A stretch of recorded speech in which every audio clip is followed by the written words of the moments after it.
ఇతను ఒక నార్మల్ వ్యక్తి అస్సలే కాదు. ఇండియాలోనే అతిపెద్ద ఫైనాన్షియల్ స్కామ్ చేసిన ఒక మాస్టర్ మైండ్. రైల్వే స్టేషన్లో పండ్లమ్ముకుని బ్రతికే మనలాంటి ఒక మిడిల్ క్లాస్ వ్యక్తి ఇంత పెద్ద స్కామ్ ఎలా చేయగలిగాడు? ఇతను చేసింది నార్మల్ స్కామ్ కాదు, నమ్మకానికి ఒక రూపమైన స్టాంప్ పేపర్ స్కామ్. నమ్మకాన్ని నకిలీగా మార్చిన ఒక మనిషి కథ. అతనే అబ్దుల్ కరీం తెల్గి. అసలు ఈ కథలో అడుగుపెట్టే ముందు మీకు స్టాంప్ పేపర్ అంటే ఏంటో తెలియాలి. స్టాంప్ పేపర్ అంటే మన భారత ప్రభుత్వం మాత్రమే ప్రింట్ చేసే ఒక స్పెషల్ పేపర్. ఈ పేపర్ని భూమి రిజిస్ట్రేషన్స్కి, కోర్టు కేసెస్కి, ఎలాంటి లీగల్ ట్రాన్సాక్షన్స్ అయినా సరే ఈ పేపర్ని యూజ్ చేస్తారు. ఈ స్టాంప్ పేపర్ అనేది ఒక ప్రూఫ్ లాగా వర్క్ అవుతుంది. ఈ స్టాంప్ పేపర్ని నాసిక్ సెక్యూరిటీ ప్రింటింగ్ ప్రెస్లో మన ప్రభుత్వం ప్రింట్ చేస్తుంది.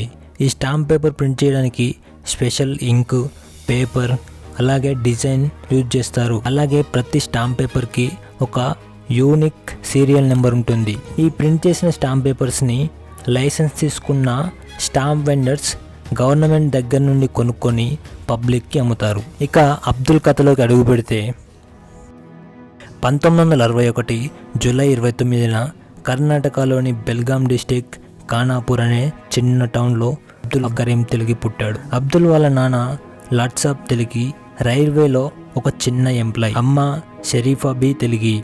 అబ్దుల్కి ఒక అన్న, ఒక తమ్ముడు ఉన్నారు. అబ్దుల్ వాళ్ళ ఫ్యామిలీ మొత్తం వాళ్ళ నాన్నకు వచ్చే జీతం మీదనే ఆధారపడి బతుకుతూ ఉండేది. అబ్దుల్కి 10 ఏళ్ళు వచ్చాక అబ్దుల్ ఫ్యామిలీలో ఒక విషాదం జరిగింది.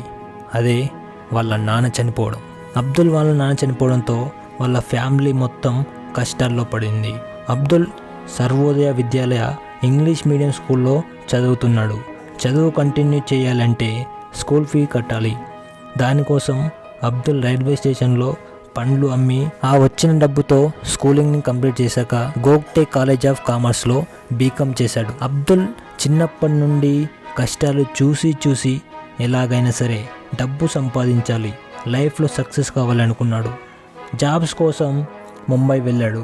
అక్కడ కొన్ని రోజులు అకౌంటెంట్గా, ఇంకొన్ని రోజులు గెస్ట్ హౌస్ మేనేజర్గా పనిచేశాక సౌదీ అరేబియాలో అయితే ఎక్కువ డబ్బులు సంపాదించవచ్చు అని సౌదీ అరేబియా వెళ్ళిపోయాడు. అక్కడ కొన్ని రోజులు సేల్స్మెన్గా చేసి తర్వాత చిన్న ట్రావెల్ ఏజెన్సీలో పనిచేశాడు. ఆ ట్రావెల్ ఏజెన్సీలో పనిచేస్తున్నప్పుడే ఫేక్ పాస్పోర్ట్స్ ఎలా క్రియేట్ చేయాలి, అలాగే నకిలీ డాక్యుమెంట్స్ని ఎలా క్రియేట్ చేయాలి అన్నీ నేర్చుకున్నాడు.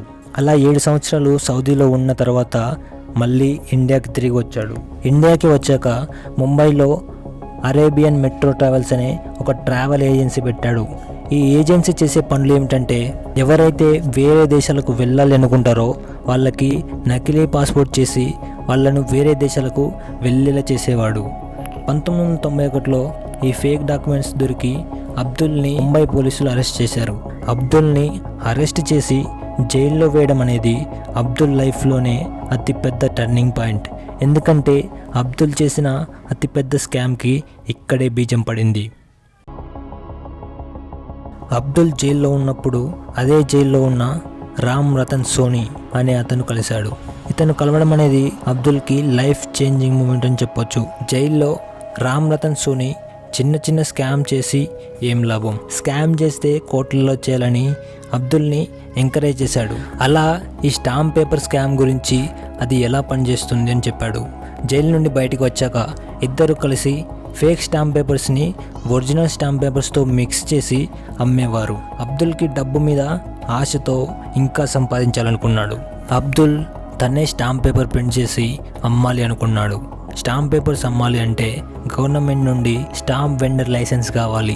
దానికోసం కొంతమంది పొలిటీషియన్స్కి లంచం ఇచ్చి లైసెన్స్ వచ్చేలా చేసుకున్నాడు. ఇక మిగిలింది స్టాంప్ పేపర్ ప్రింట్ చేసి అమ్మడం మాత్రమే. ఇక్కడ నుండి అబ్దుల్ లైఫ్ ఎలా టర్న్ అవుతుందంటే కేవలం రైజింగ్ మాత్రమే ఉంటుంది. అబ్దుల్ స్టాంప్ పేపర్స్ అమ్మడానికి అఫీషియల్గా లైసెన్స్ వచ్చింది. ఇక మిగిలింది స్టాంప్ పేపర్ ప్రింట్ చేసి అమ్మడం మాత్రమే. సో అబ్దుల్కి ప్రింటింగ్ చేయాలంటే మిషన్స్ కావాలి.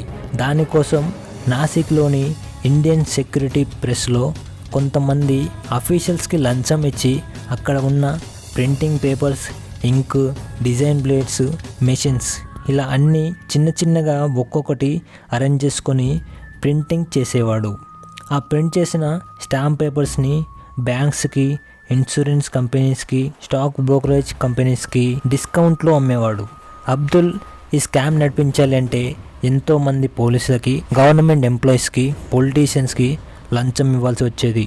దానికోసం అబ్దుల్ ఎక్కువ డబ్బు సంపాదించాలనుకున్నాడు. ఎక్కువ డబ్బు సంపాదించాలంటే ఎక్కువ స్టాంప్ పేపర్ అబ్దుల్ దగ్గర కొనాలి. ఎక్కువ అబ్దుల్ దగ్గరే కొనాలి అంటే గవర్నమెంట్ నుండి వచ్చే స్టాంప్ పేపర్ తగ్గాలి. దానికోసం అబ్దుల్ నాసిక్లోని స్టాంప్ పేపర్ ప్రింట్ చేసే ఆఫీసర్స్ని ఒప్పించి స్లోగా ప్రింట్ చేసి స్లోగా డిస్ట్రిబ్యూట్ అయ్యేలా చేసి దేశమంతా అబ్దుల్ స్టాంప్ పేపర్ సప్లై చేసేవాడు. దానికోసం 300కు పైగా ఎంప్లాయీస్ని కూడా రిక్రూట్ చేసుకున్నాడు. అబ్దుల్ చేసిన స్టాంప్ పేపర్తో ఎంతో డబ్బు సంపాదించాడు. చిన్న ఎగ్జాంపుల్ చెప్పాలంటే అబ్దుల్ ఒక బార్కి వెళ్ళి అక్కడ క్యాన్సర్ మీద 90 లక్షలు అలా విసిరేశాడు.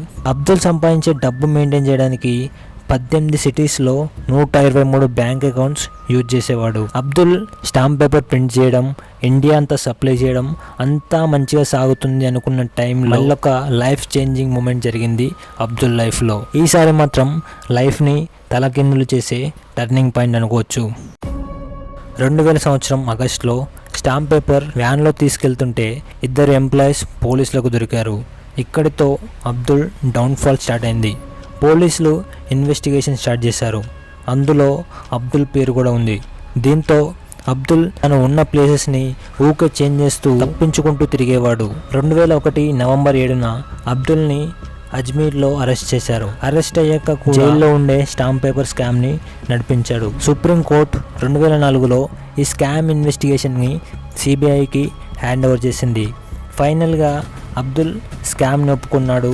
2006లో 30 సంవత్సరాల కారాగార శిక్ష, 202 కోట్ల ఫైన్ పడింది. అబ్దుల్ కరీం తెల్గి జైల్లో కొన్ని సంవత్సరాలు గడిపాక 2017లో అక్టోబర్ 16న మల్టిపుల్ ఆర్గాన్స్ ఫెయిల్యూర్తో హాస్పిటల్లో జాయిన్ అయ్యాడు. అక్టోబర్ 23, 2017న 3:55 హాస్పిటల్లో చనిపోయాడు. అబ్దుల్ కరీం తెల్గి చేసిన ఈ స్కామ్ ఎస్టిమేటెడ్ వాల్యూ 30,000 కోట్లు. అబ్దుల్ పర్సనల్ లైఫ్ విషయానికి వస్తే 1987లో ఆగస్టు 19న షాహిదాని పెళ్లి చేసుకున్నాడు. వాళ్ళకి ఒక అమ్మాయి పుట్టింది, పేరు సనా. ఈ స్కామ్ తర్వాత ఎన్నో మార్పులు అయితే తీసుకొచ్చారు స్టాంప్ పేపర్ ప్రింటింగ్ సిస్టంలో. డబ్బు అందరికీ కావాలి, కానీ దాన్ని సంపాదించే మార్గం కూడా సరిగ్గా ఉండాలి. లేదంటే మన జీవితం కూడా అబ్దుల్ కరీం తెల్గిలా అయిపోతుంది. ఇన్ఫర్మేషన్ నచ్చుంటే ఒక లైక్ చేయండి. ఇలాంటి మరిన్ని ఇంట్రెస్టింగ్ వీడియోస్ కోసం ఛానల్ని సబ్స్క్రైబ్ చేసుకోండి. Thank you for watching. Next వీడియోలో మళ్ళీ కలుద్దాం.